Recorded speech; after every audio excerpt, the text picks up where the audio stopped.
ko wonɓe janngude ɗo o Facebook ɗo ɗen oɗo ko winduɗo on deftere nden tun waɗi ɗo aya qur'an e hadith tawata ɗum ɗon on hadith ɗon ko ɗum wallitotoma antaga ɗon fiya waɗu reliance ma on hara koye allah hara koye allah tum fawota o faami. Bismillahi rahmani rahim. Wani alhamdulillahi hamdan kasiran. Yetti Allah yettore ɗuɗude kanko windi ɗon deftere nden tayyiban mubarakan fi yettore laaɓude wondude kadi e barke ko ɗum woni wondema o weltanike Allah. Wa ashhadu an la ilaha illallah wahdahu la sharika lahu. Himo seediti ala reweteɗo e gonga siwona Allah e fi Allah mara kafidaɗo kalamu makko. Wa ashhadu anna muhammadan abduhu wa rasuluhu. Musirdi kadi muhammad ko nelaɗo Allah ko jiyaɗo makko. Amma ba oyni ok ɓawo ɗum ɗo fof fa yaqulu llahu taala fi kitabihi lkarim wo Allah no dalika deftere makko ka alquran ino ayon ɗon am kuntum shuhadaa ka hari hiɗon tawano ono yimɓe ɓen id hadara yaqub fewndo arno ka annabi yaqub almawtu mayde nden fewndo annabi yaqub ɓen annabi su ko hewtuno ka o maaya id qala fewndo o wi'anno li banihi ɓiɓɓe makko ɓen hewti joni ka o maaya o yetade ɓiɓɓe makko ɓen ko sakkitoɓe ko yetade hino ko yetiɓe kon o indi ɓe malta abuduna kon ɗum rewoy ton min mbaadi ɓawan simi maayi aftani on ɗum wono ɓiɓɓe aɓe rewoy ton on ɗum wonɗoto worship mo wonge mum gaalo ɓiɓɓe makko ɓen indimo na abudu men reway ilaha ka reweteɗo ma on on mo wonnoɗa rewde ko on men rewata wa ilaha abaika e reweteɗo baabiraɓe maɓe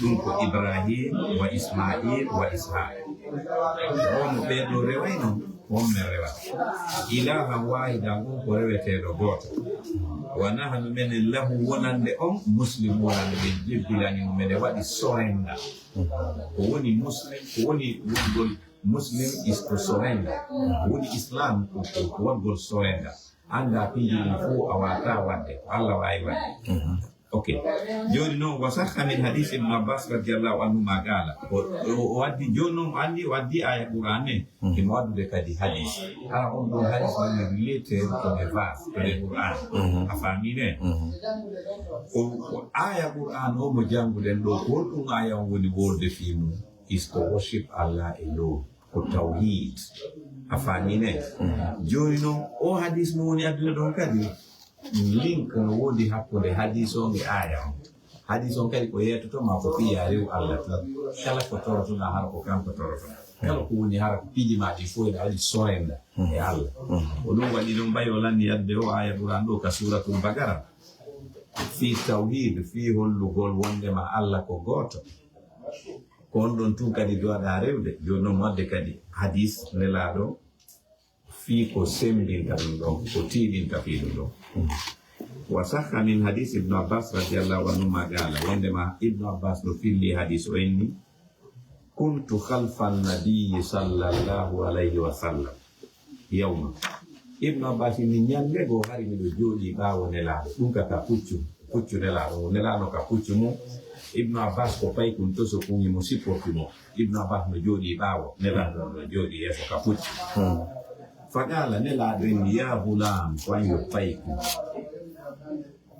inni uallimuka kalimat miɗo jannudema ɗo kongu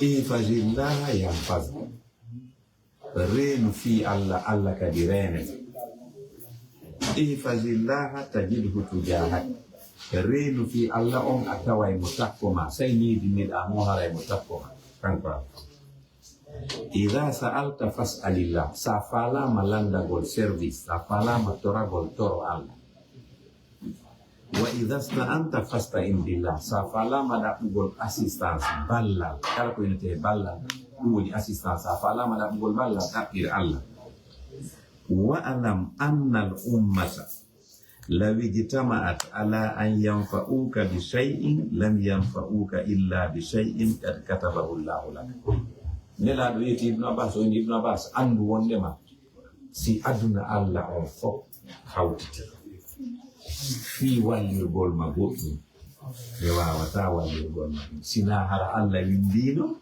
a hendoton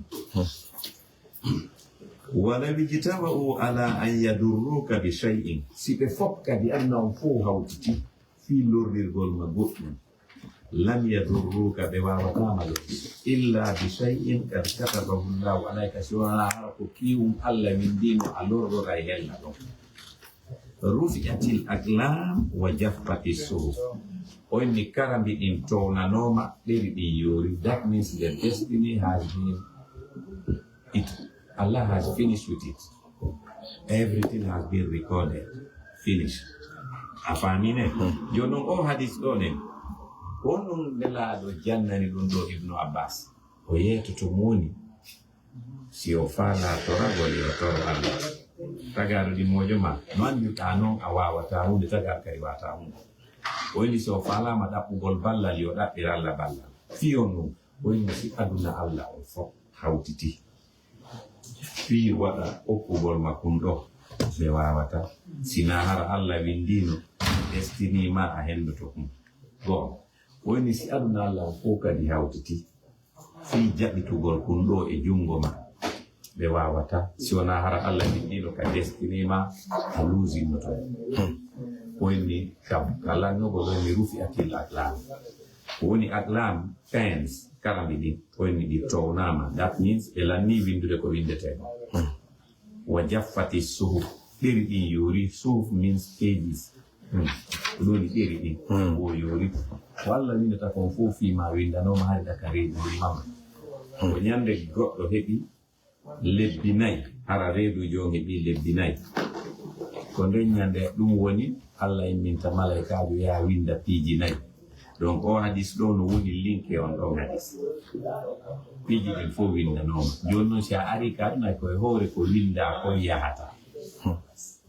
So that means wona ya fawo ay e hunde ko ya fawo e Allah ko kanko tun wawi jonnugol ma kanko tun wawi kadi jaɓitangol.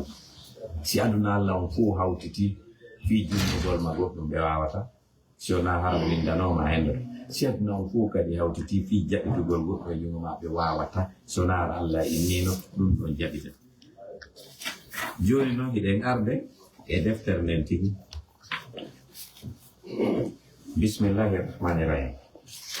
Idha qila laka man khalaqaka, si goɗɗo laamikama ko mo taguma faqul khalaqani Allah, yetomo ko Allah tagila. Wa khalaqa jami' al makhluqat, ko kanko kadi tagi piiji tagaɗi en fof ka aduna. So inni non ko noni seede on ko Allah taguma, what is the proof ko yeeɗoto ko Allah taguma tagi kadi piiji ko woni kon ka aduna fof.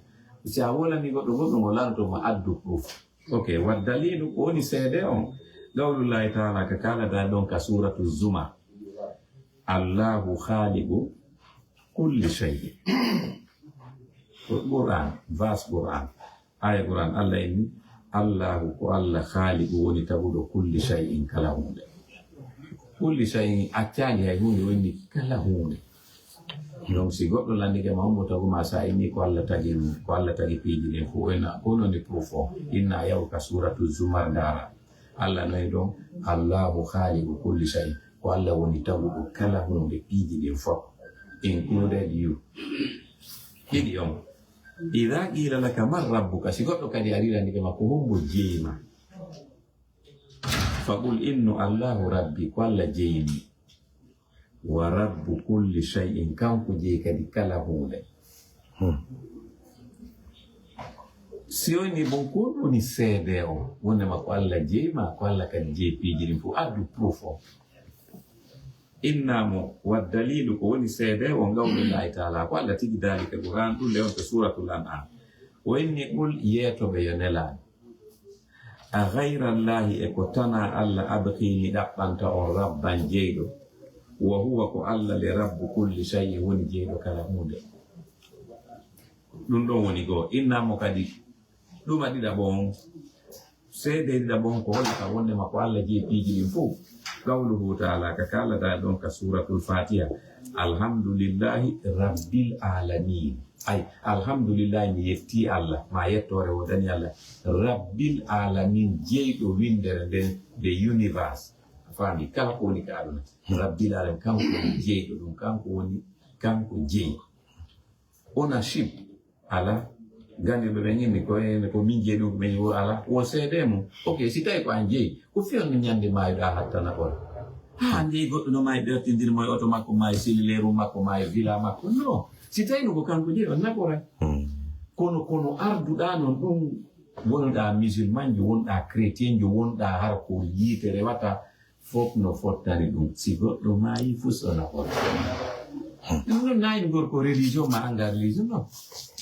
kusi wonda judo da kefero wo ha hande goddo ma yibbe wattindil mo yobbu no donc ko don woni wo holli wonde ma jaka ko Allah jeepiji din parce que si tayno ko anje no anaboray me hafta nabora parce que na anji ko pi ngoto pet jeeda your deeds golle ma de ko wadata ko dum don ko don do yaade tayo en do non ko anje kono ko lutti ko aje parce que hay bandu mandu na andi ko gildi di nyama ta andi du nyole gildi di nyama ay donc mo landi ke mako hombo je ma be an ko Allah je ni kanko kan je piji ni fu ownership ala inu gol ko min je dum ko men dum ko haalu gol ka hundu ko do in reality go o je yago ay hande ko amoni utiliser de no jango ko goddo ko إذا قيل لك سياوي أمامك دي لماذا خلقك الله كفين الله تجمع واي فين الله تجمع parce kala ko wadi haray reason no wodi ko no wadi donc si belandi kama ko fien Allah tadamma haray réponse on fa ko yanno khalaqana li ibadati Allah ko tagiri en ko fi rew jonde gemi ko non sede konto tippuda si nuda Allah ko tagiri en ko fi rew why what is the proof inna wa dalilu sede on qawlullahi ta'ala ka kala da don suratul zariyat wa ma khalaqtul jinna wal insa illa liya'budun Allah dali mi tagira li jinna e yimbe ben na fiyo lewa ko aya do kadi woni proof idha qila laka si goddo landike makadi ma dinuka ko woni dina maka faqulu bi umudini dina anka huwa dinul islam ko dina jebbila gol dina wargol sorenda parce que woni islam ko sorenda al haqu dina gonga maka wa dalilu si woni makon woni sede wonde makko islam woni dina gonga inna wa dalil ko woni sede dum qawlullahi ta'ala ko wala da dum inna dina inda allahi islam inna dina ko woni dina gonga wakan jabete ka kan inda Allah ta'ala al-islam ko jebbila gol dum woni go inna kadi ko woni seede dina bon qawluhu ta'ala ka kala da don huwa allazi ko Allah woni on arsala milirdo rasulahu nela do makko bil huda pewal wa dinil haqqi dina gonga inna dun sede tatabo kan nodi qawluhu ta'ala kala da don wa man yabtahi kala dabudo ghayra al-islam goddum go ko wona islam on dina falan yuqbala minhu Allah jabanta wa huwa haray kanko fil akhirati kala akhirati kadi min al-khasirin ko jeya do perdube o luza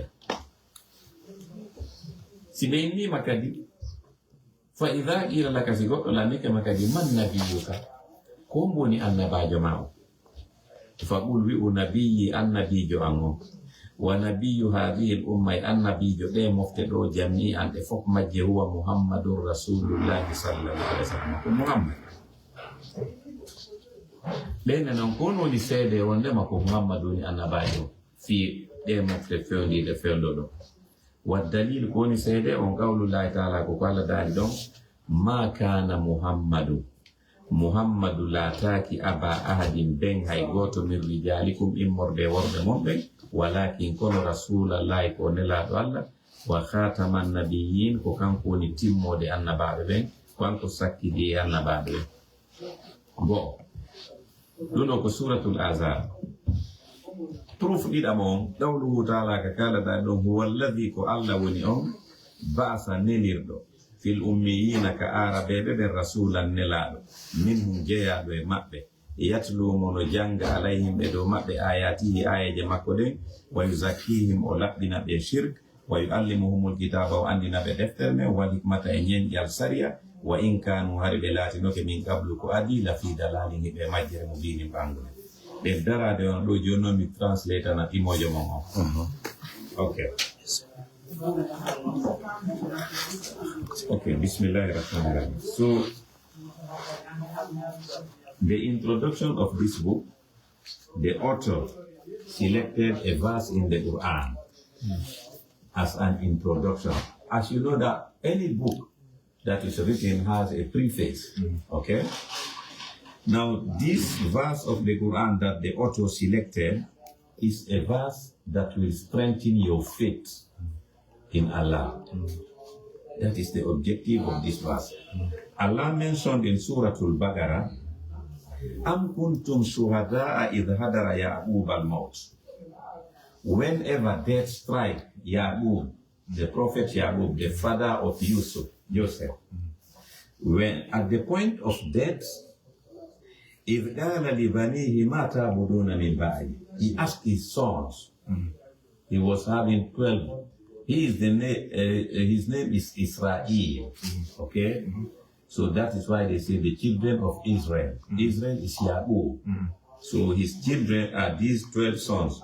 He asked them, what are you going to worship after me? As a father, the thing that you fear the most when you are passing away is about your kids. If they will not go astray, you know. Right. So he asked his son, after I pass away, what are you going to worship after me? And they responded unanimously, all of them. قالوا نعبد إلهك وإله آبائك إبراهيم وإسماعيل وإسحاق. We are going to worship the one that you used to worship, you our father, and the one that your forefathers used to worship, and that is Ibrahim, Ismail, and Ishaq. As you know, Ya'qub is the son of Ishaq, okay? And Ishaq and Ismail are the sons of Ibrahim, okay? And they said, Ilahan wahidan wa nahnu lahu muslimun. We are going to surrender to him, okay? So this verse is to strengthen their faith, okay? To worship Allah alone. So the author of the book, after mentioning this verse in Surah Al-Baqarah, he brought a hadith from the Prophet, peace and blessing be upon him. And this hadith is talking only about faith in Allah. That is why he brought this hadith after the verse of the Quran, because there is a link between the verse of the Quran and the hadith. So this hadith, once upon a time, our prophet was on his horse. He was having behind him on his horse Ibn Abbas. Ibn Abbas was a very little boy at that time. So the prophet wanted to teach him a moral lesson that will consolidate, that will establish a solid relationship between him and his creator, Allah. And the prophet asked Ibn Abbas, he said, Ya Khulam, inni u'allimuka kalimat. He said, you are a little kid, I want to teach you some words of wisdom. And he continued, he said, Ihfazillaha yahfazka, Ihfazillaha tajidhu tijahaka. Always be mindful of Allah, so that whenever you need him, you will meet him by your side. And whenever you protect what Allah has protected, then Allah will protect you. And what Allah asks you to protect is your religion. When you protect your religion, you exercise self-control, self-discipline, then Allah will protect you automatically. And whenever you need Him, you will meet Him by your side. And he continued, إِذَا سَأَلْتَ فَاسْأَلِ اللَّهِ. If you want to beg Allah alone. You want to ask anything, ask Allah. وَإِذَا اسْتَعَنْتَ فَاسْتَعِنْ بِاللَّهِ. And you want to seek assistance only from Allah. وَأَلَمْ أَنَّ الْأُمَّةَ لَوْ اجْتَمَعَتْ عَلَىٰ أَنْ يَنْفَعُوكَ بِشَيْءٍ لَمْ يَنْفَعُوكَ إِلَّا بِشَيْءٍ قَدْ كَتَبَهُ اللَّهُ. He said, if the entire planet gathered together in order to assist you to achieve something, they will not be able to give you that something except it has been prescribed by Allah that you will have that thing. Number one. And number two, وَلِوِجْتَمَعُوا عَلَىٰ أَنْ يَضُرُّوكَ بِشَيْءٍ لَمْ يَضُرُّوكَ إِلَّا بِشَيْءٍ قَدْ كَتَبَهُ اللَّهُ عَلَيْكَ. And if the entire planet gathered together in order to make you lose something, or to take something from you, or to disturb you, they will not be able to do it except Allah has prescribed that you will be disturbed in that area. And he said, "Rufi'atil aqlam wa jaffatis suhuf." Everything has been recorded by Allah, and He has finished recording. There will be no modification. And if there is modification, Allah is the only one that is going to do that. There is no person who is capable of doing you any harm except with the permission of Allah. And there is no person that is capable of doing you any good except with the permission of Allah. This is faith. Okay? So it was the introduction of the book. Now we are going to the first chapter of the book. The first chapter of the book, the author said, if someone asks you, if someone asks you, who created you? What will be your response? He said, فَقُلْ خَلَقَنِيَ اللَّهُ وَخَلَقَ جَمِيعَ الْمَخْلُوقَاتِ. Your response will be, Allah is the one who created me, and He is the one who created all things. And if the person asks you, what is the proof that you have to certify, to demonstrate that Allah is the creator? What is the proof? From the scriptures. In the Quran, in Surah Al-Zumar, Allah said, Allahu khaliqu kulli shay. Your proof will be a verse in the Quran, in Surah Al-Zumar, verse 62, in the chapter Zumar, verse 62, Allah said, Allahu khaliqu kulli shay. Allah is the one who created everything. And number two, is if someone asks you, who is your possessor? Because Rab means the one who owns you. If they ask you that, Fagul Allahu Rabbi wa Rabbu kulli shay, and you should say, Allah is the one who owns me, and He is the one who is owning everything in life. He is the possessor, who is the owner of everything. What dalilu, the proof in that, Qawlullahi ta'ala, is where Allah said in Surah Al-An'am, chapter 164, Allah said, He told the Prophet Muhammad, peace and blessing be upon him, to tell his disciples. He said, Qul akhayrallahi abqi rabban wa huwa rabbu kulli shay. Do you want me to look for you for a possessor other than Allah? And Allah is the one who is the owner of everything? This verse is in Surah Al-An'am. And the second proof to show that Allah is the one who is possessing, who is owning everything, is Surah Al-Fatiha. The first verse, Alhamdulillah Rabbil Alameen. Alhamdulillah means all praises belongs to Allah. Rabbil Alameen means the possessor of the universe, the owner of the universe. And number four, he said, if someone asks you, what is your religion? فَقُلْ دِينِي هُوَ دِينُ الْإِسْلَامِ الْحَقِّ. My religion is Islam, the true religion. And if the person asks you what is the proof that can show that Islam is the true religion, وَالدَّلِيلُ قَوْلُ اللَّهِ تَعَالَى, the proof is the verse in the Quran, in Surah Al-Imran, verse 19, Allah said, Inna dina inda Allahi Islam. The truthful religion, the only religion that will be accepted by Allah is the religion of Islam. And the Islam means surrender. To let go and let God. That means surrender. Islam. وَقَوْلُهُ تَعَالَى, and where Allah said in Surah At-Tawbah, verse 33, that is another proof that Islam is the true religion. Allah said, هُوَ الَّذِي أَرْسَلَ رَسُولَهُ بِالْهُدَى وَدِينِ اللَّهِ. Allah is the one who sent his prophet with the best guidance, that is the Quran, the GPS. And he said, وَدِينِ اللَّهِ, and a true religion.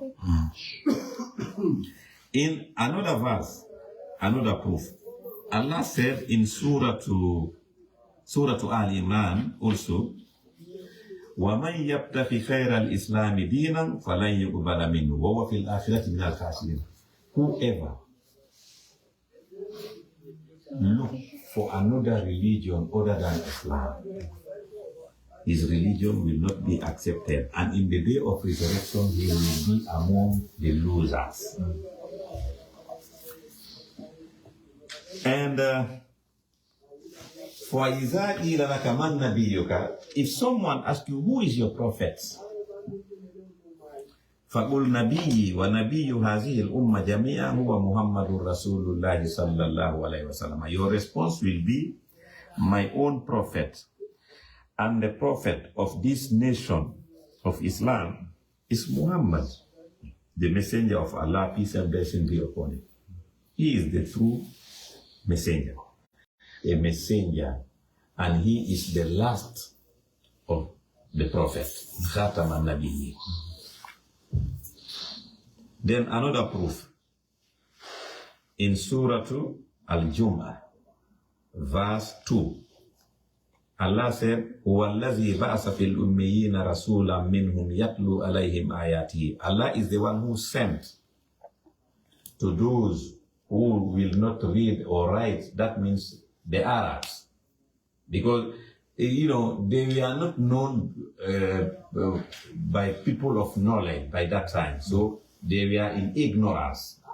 So Allah sent one of them to them. And he said, why he sent him, يَتْلُو عَلَيْهِمْ آيَاتِهِ, so that he will read the verses of the Quran upon them, وَيُزَكِّيهِمْ, and he will prevent them from worshipping idols, وَيُعَلِّمُهُمُ الْكِتَابَ, and he will teach them the book, وَالْحِكْمَةَ, and he will give them wisdom, وَإِنْ كَانُوا مِنْ قَبْلَ فِي ضَلَالٍ مُبِينٍ, because before the sending of the Quran, they were living in ignorance. So this is the first chapter that we are going to do for today. Okay? So this first chapter is to strengthen your faith in Allah, to tell you that you have nothing other than Allah. Always be mindful of Allah. You want anything, do not rely upon anything, because anything that you rely upon, that is limited. If you rely upon your health, sickness is waiting for you one day. Okay? You rely upon someone, one day he is going to die. So your only reliance should be on Allah, because Allah is always there. He never sick, he never traveled, he never died. Okay? وَتَوَكَّلْ عَلَى الْحَيِّ الَّذِي لَا يَمُوتُ. Rely upon the one that will never pass away, that will never die. Okay? So, because the most important thing in life is your faith. Whenever you have faith in Allah, then you have everything.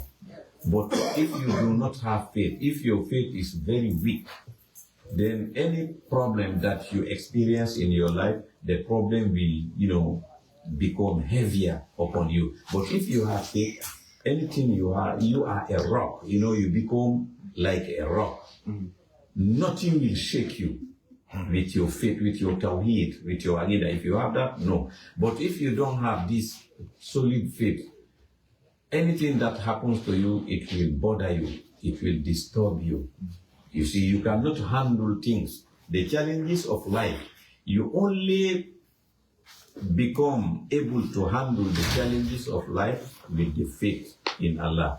Problem di aruna din, ko sida mari tawhid a gomdi ni Allah andi ko Allah wadata piiji din ko don be wawata nabde piiji madi so na do wawata kala piiwum hebu kumma kum wawete ay ko fandu kunni mais si tawi da mari faith da mari da holy Allah kala ko waduma andi feƴƴa e joni e feƴƴa kadi. It's like a passing cloud. Andi dule den ayay dara fe do wona se dara feƴƴi ka problem ko non wa'i kala problem ko hebuda ko non wona se da to hara feƴƴi mais ko wondu andinte dum ko Qur'ano e hadith di nelaɗo agu fi jannugol ma honno wurirta ka na do hara tampali fiyo nun as-sa'adatu fi darain wa shaqa'u fi darain ko woni success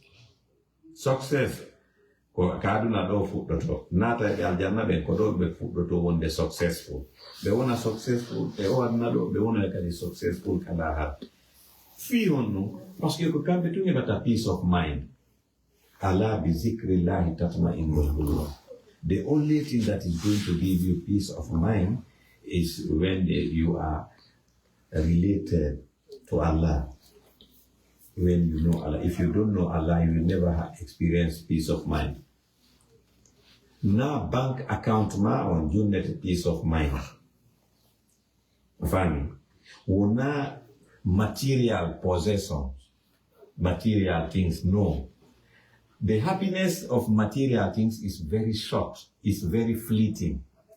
The only permanent happiness is whenever you have relationship with Allah. Kala pium, ni jonna lo example, honno andirta material wealth intama. Aisha wealth to ko seda ni haraka diwi. Okay. Joni arenta we nyamete weldo. Sa nyami do joni ko welete ha. Sa lanni nyamre. Lanni ko weli kon enjoyment kono ga iwika. Sida fari ta kadi ko ma nyami ta kadi nyamete onka. Wona don kadi seda tun kadi hara iwi. Siko music e sikuda e wadante weltare. Sa hedi ke music on. Olan na tun kadi ko be kadi furto da. Si tay ko happiness on ato kadi. Si lanni kadi furto da kadi. Donc ala ko weltinte ala ko junnete happiness ka aduna do wasitawi hida rewde Allah hida connecti e Allah ko connection ma on hakkude ma e Allah ko non junnete happiness ala ko permanently ala always happiness on do ndare do hay pay ko to go so ko si pay ko kundo pay ko joni so yini yo ben mako so da mo jouer ko be fije tra ko wano pistole o maduma si ben mako so di junimo. Hara mo yonti ferdo me 15 minutes 20 minutes after hara wi ditifi makunga hara jon ko singa mako si fijira munga ko yiri ko gokku ngo kadi o falete afami jamu kadi si bemma ko soda no mo gokku ngo kadi ni castor addi o fijira ko seda 30 minutes 40 minutes after that ale o ditifi ko no dare ene kadi jando bebe auto sudo ayi do si ko gine wonda inna harda inna nyandi maybe visa ara ilani ema visa fale ongiwa ka visa mako daga je eske minato wona don kadi tun ara nata no dagine okay minati na le nai andi ana